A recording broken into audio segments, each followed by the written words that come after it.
Jakinyagi beti agene ngimana ngamatali tubugo chunyalerana. Baby nani nyamama aparo hero akodi yoyo. Jakinyagi beti agene ngimana ngamatali tubugo chunyalerana. Ochuna makapari akuyo aonge mor shemeti mama. Ani hakwa iriterawani kionge lera to chunyo kuyo jabe. Ochuna makapari akuyo aonge mor shemeti mama. Ani hakwa iriterawani kionge lera to chunyo kuyo jabe. Ogena tageno lerana. Jakinyagi beti ngimana. Oera traero baby nam yatishogi no bimakweta nyadundo. Ogena tageno lerana. Jakinyagi beti ngimana. Oera traero baby nam yatishogi no bimakweta nyadundo. Pareka mwae jabe. Erawani nyasaye mochano. Anine mapari sechetem. Yagije no baby taero nyakato. Pareka mwae jabe. Erawani nyasaye mochano. Anine mapari sechetem. Yagije no baby taero nyakato.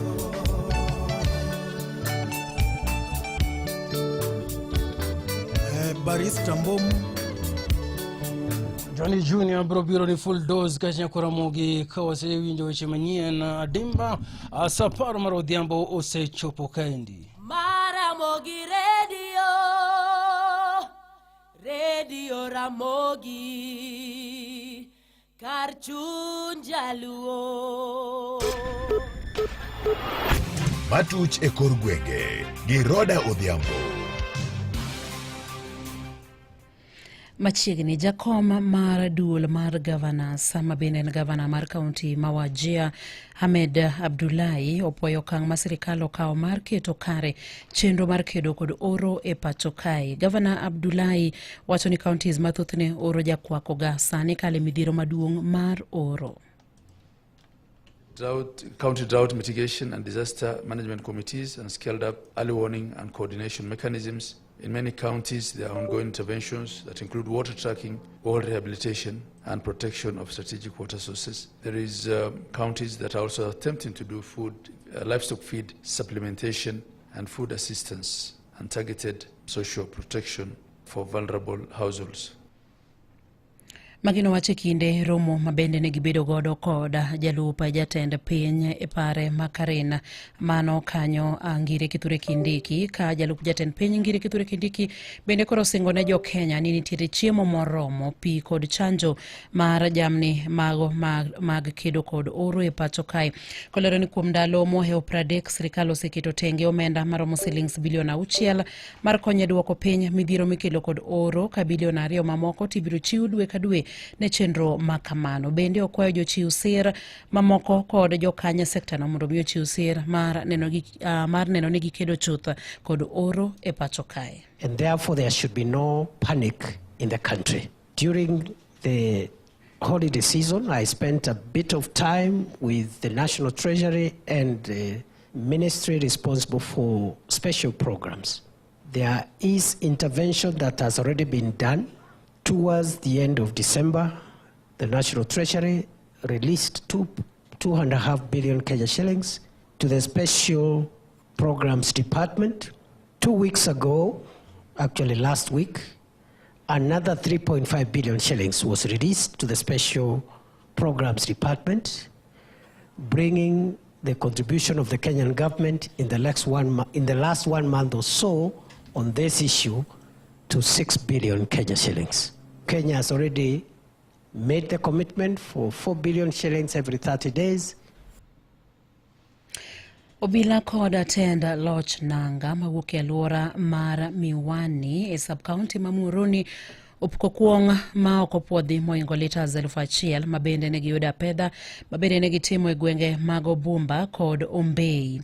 Apisas go notimo pedha e kuonde nyuo kuong mag achijego magina Koth, Joginda, Joramo Mondi kod Paulina Nyagem kama ne gikethe kubni bura mag kano kuong ma okopuodhi go.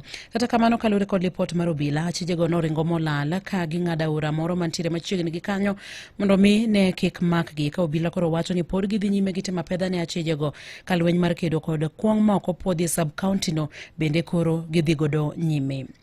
Gavana mar kaunti ma Kiambu, Kimani Wamatangi, kwano lal mathoth tok muk kare mar ohala mantiere machiegni gi alap ma Nyayo Stadium e boma ma Nairobi.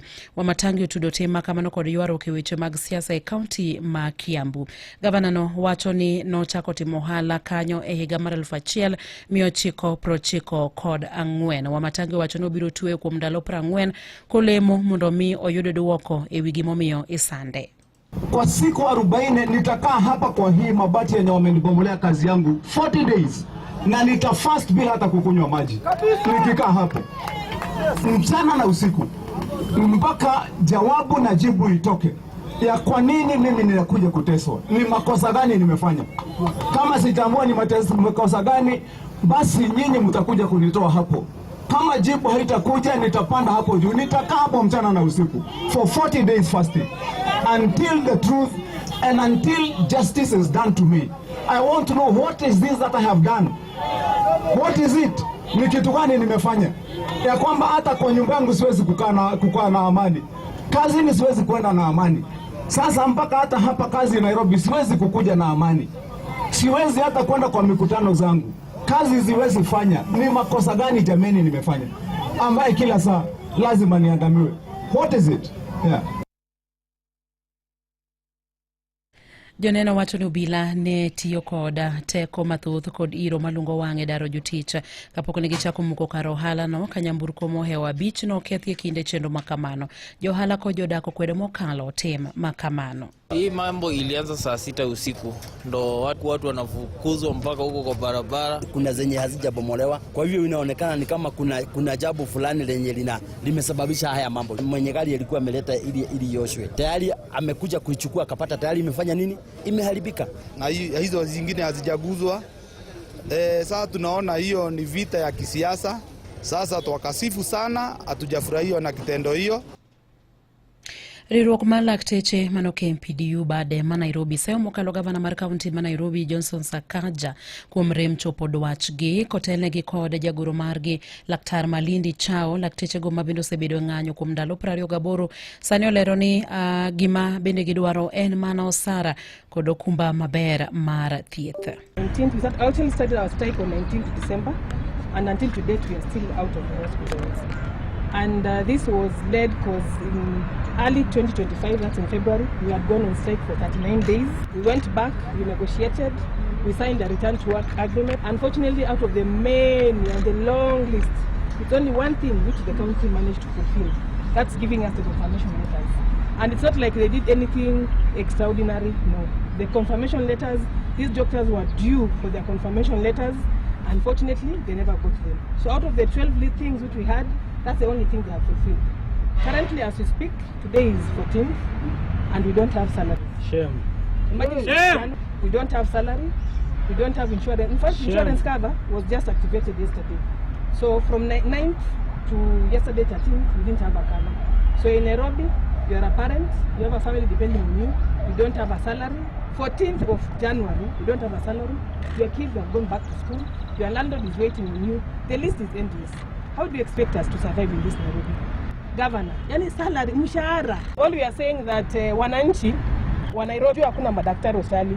Na ukienda hospitali mwenye anakutibu ni wale wenye mnaitanga madaktari, lakini si madaktari. So please, we kindly request medical care somewhere else in these other facilities and around the county. Because for sure, it's going to get worse. Laktichego wacho ni ne giluongo romo kod tend county ma Nairobi mar mondo ne giyud yo mar tieko midhiero ma bende gikale, to mano ne ok otimore. Power! So let me just add on what she's saying. She spoke on our plight as doctors. Let me talk on patients' behalf.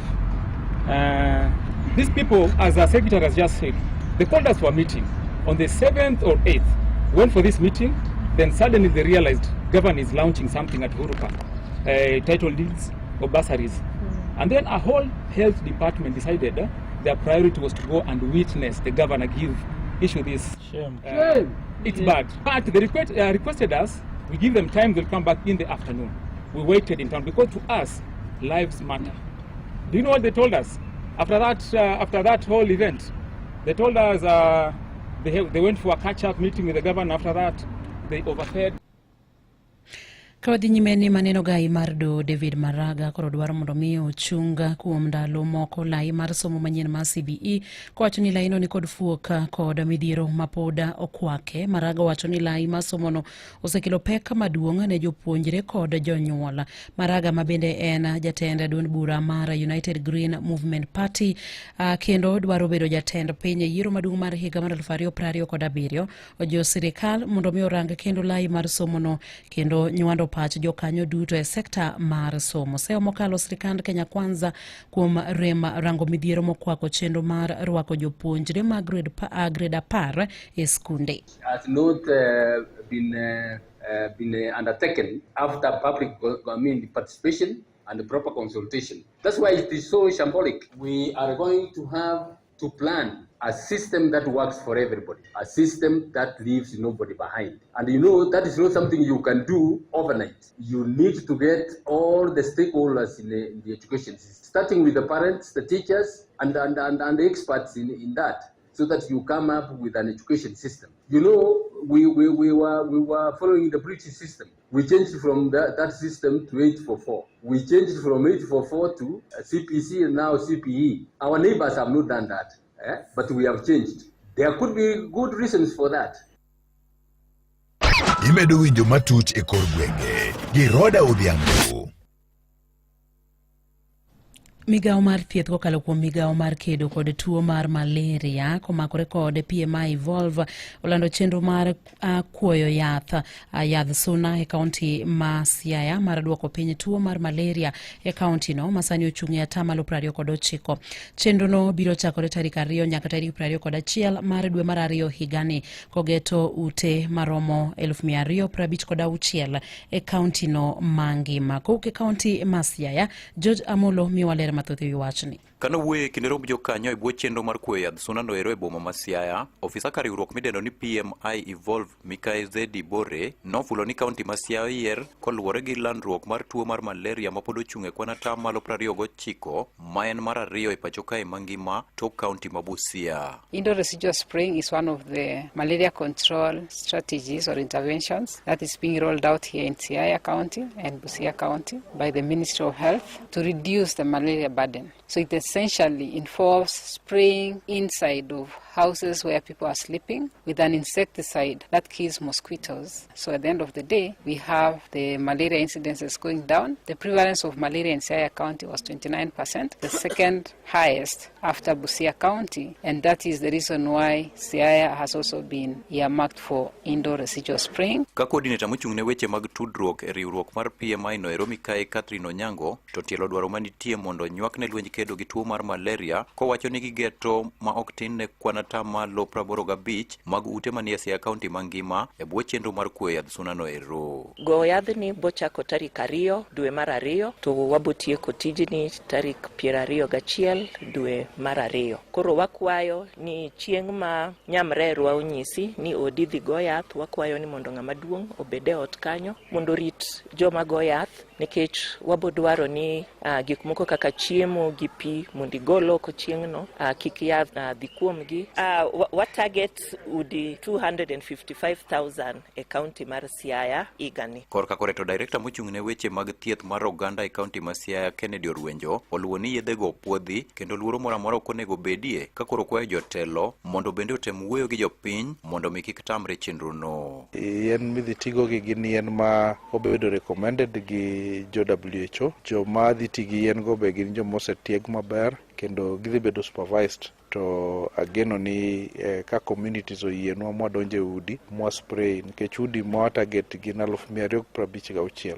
to wabo protect around ji 1,000,000. Koro mane namba maduong' ma kwayo jo Siaya kendo kwayo ni jite ma yudo opportunity mondo bede forums mondo wuo gi jo Siaya mondo yie mondo wadonje udi go mondo wa spray to wadhi geng'o malaria county wa Siaya ni. Nere Duramogi county ma Siaya and George Amolo.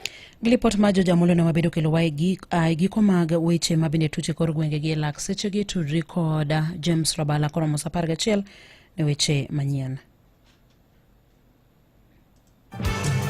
Magone matuch e kor gwenge gi Roda Odhiambo.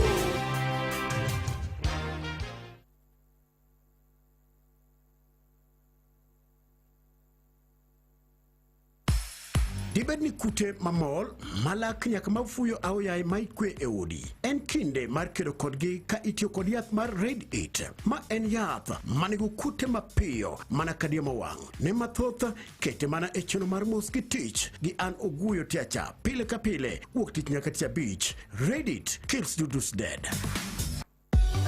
Hotpoint ni kod ofa maber ne in e kinde ni mar nyasi. En thuolo mari mar dream big, win bigger. Bedo jaloch maduong'. Yud mwandu gi nengo moluar nyaka tamalo 50 ne mwandu mabeyo mowuok Hisense, Black & Decker, Simfa, DeLonghi, Kenwood, Brown, NutriCook, NutriBullet, Bosch kod Von. Sasa minyiepo ibiro yudo thuolo mar loyo mich modhuro. Chenro mar Save Now, Buy Later benitiere. Nyiew mwandu kowuok e duke wa mantie Nairobi, Kisumu, Mombasa, Eldoret kata nyiep kokalo e mbui. Yier Hotpoint kawuono. Opuodhgi gi BCLB number 0000312.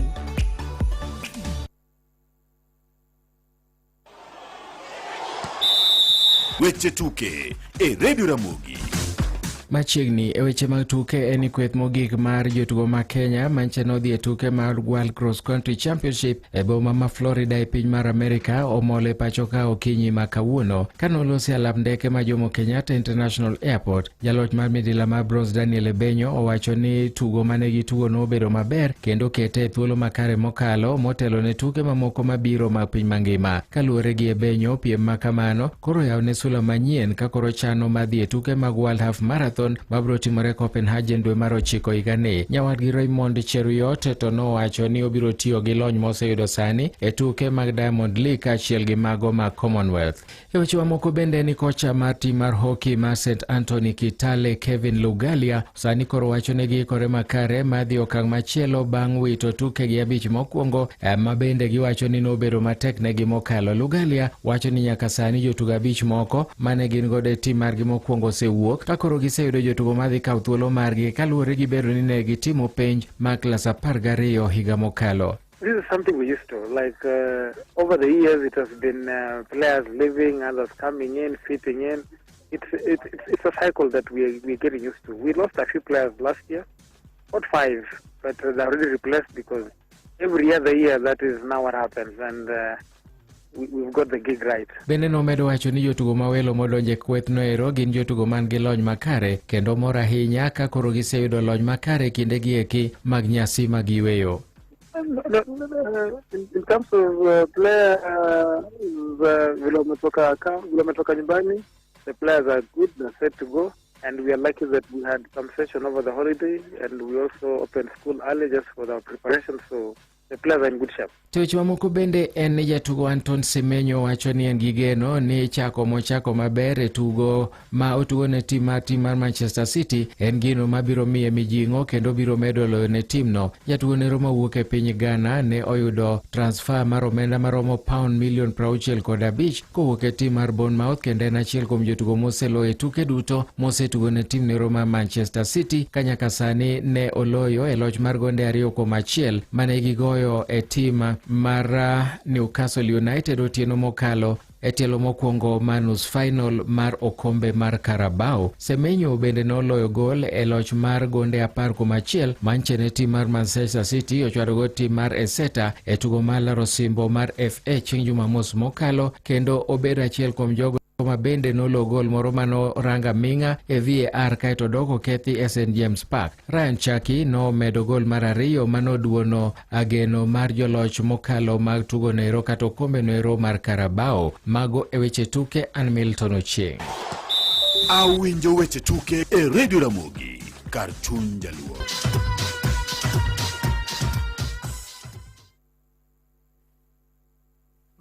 Ramogi Radio Ramogi kar chuny jaluo. Ore mana Jofri Bigi Jaruba Wuod Kindu Tamsel Geta Skia Rumba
Mama na igoro sana gino mora owete na duto bende puonyi nyathina owete na duto bende puonyi nyathina osiepe na duto bende puonyi nyathina osiepe na duto bende puonyi nyathina kamiti elera jogo puonyi nyathina kamiti elera jogo puonyi nyathina kanyuochi dude elera jogo puonyi nyathina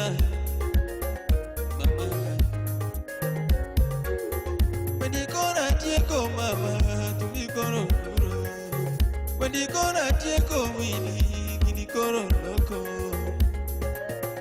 wasungi gosiepengi mabecho becho wasungi gosiepeni joma becho becho Filistra mama nyeraero kano Filistra mama nyeraero kano Dirisa mama nyabono wasungi kono Dirisa mama nyabondo bapenyi kono Felix omodimo wadu bapwenyi kono Felix owadu mawui bende bapwenyi kono Samuel ukomo waru bapwenyi kono Samuel ukomo waru basungi kono Mariana mama ninyolo nyako Mariana mama na ninyolo nyako bye bye Siepchunya mama awe igima Siepchunya mama awe igima oh mama Kasukuraf wonya chula welcome in mari Salimia Papa Vic wodo bonyo Wapi liso dada Nyamoroni pamoja na lile Otieno Nyatanga Captain David Bondo Owi Jarusinga Senior Editor Jumuika Sacco Society pamoja na Engineer Omole Wodsene Senior Chief Chemist Chemel Sugar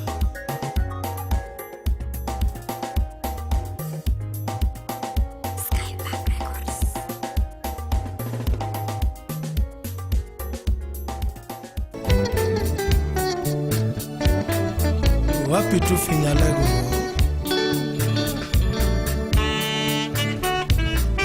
Saxo Woda Kumu Salimia Keni Ken Omega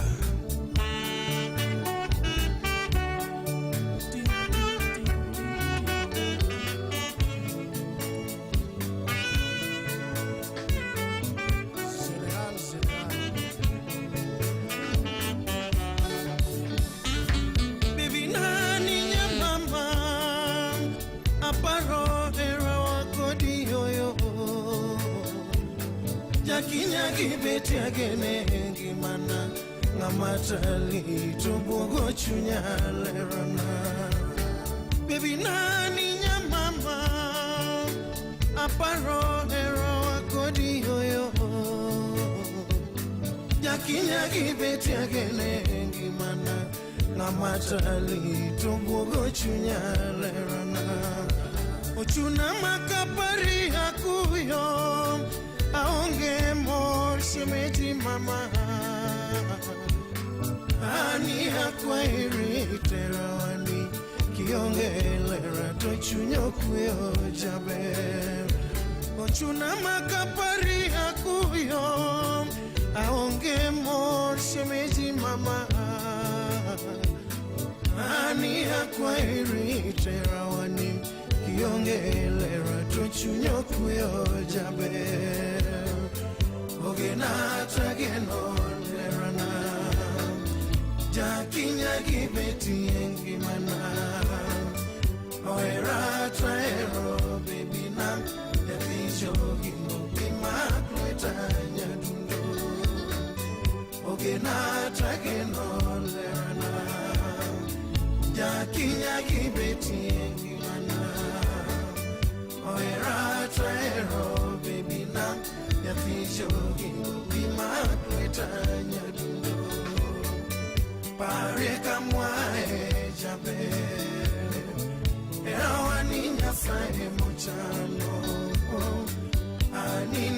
mapari sechete ya ijeno baby taero nyakato pare kamwae jabe erawani nyasaye mochano anine mapari sechete ya ijeno baby taero nyakato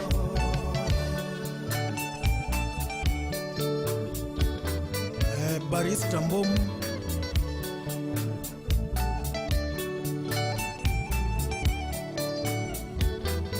wapi Professor Ikaristus Andericus Jalejo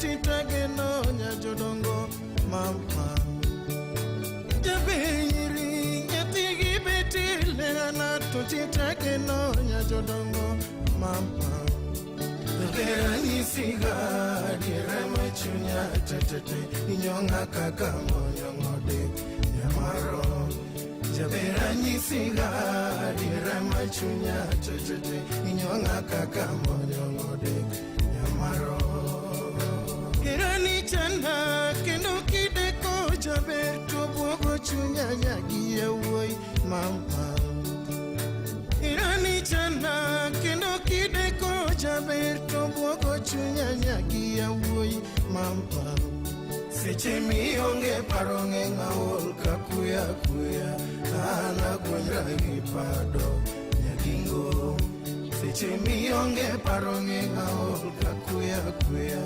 ana gwendra gipado nyagingo Abiro jera kelonira momo katwanda ochamo wigot mama Abiro jera kelonira momo katwanda ochamo wigot mama Kikimia moka luru makoyo ingo Kikimia midekre usiopna Kikimia moka luru makoyo ingo Kikimia midekre usiopna Heraen mwandu jumane goyo koko uneno kalavo ingo duto mama Heraen mwandu jumane goyo koko uneno kalavo ingo duto mama Tunge unge ningi matokane jomolo yotembe jomarwotho gwedho epinka Tunge unge ningi matokane jomolo yotembe jomarwotho gwedho epinka Bolingo esalaka miracle eleki batata mingi na mokili yo Bolingo esalaka miracle eleki batata mingi na mokili yo Uriti korazio aol yue nyajodongo miabadi koru usipna jaber korazio Ma Rodora Mogi Kalendo Nairobi Oromo Sapar Gnus Maramogi Radio Ramogi Karchun Jaluo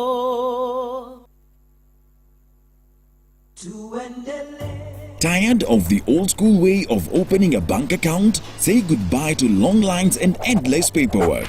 With NCBA, you can open an account in just minutes right from your phone. Hakuna stress, hakuna long queues. At NCBA, we're making it easier. Open an account online on the NCBA Now app in minutes.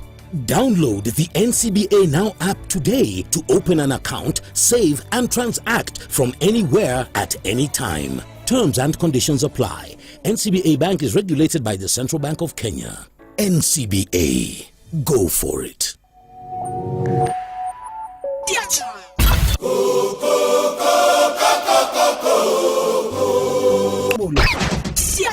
Hey, era mudo mañalo lali, era mudo mañalo rundi. Kalatama Mos Giti Guguyo Jakamono. Siacha.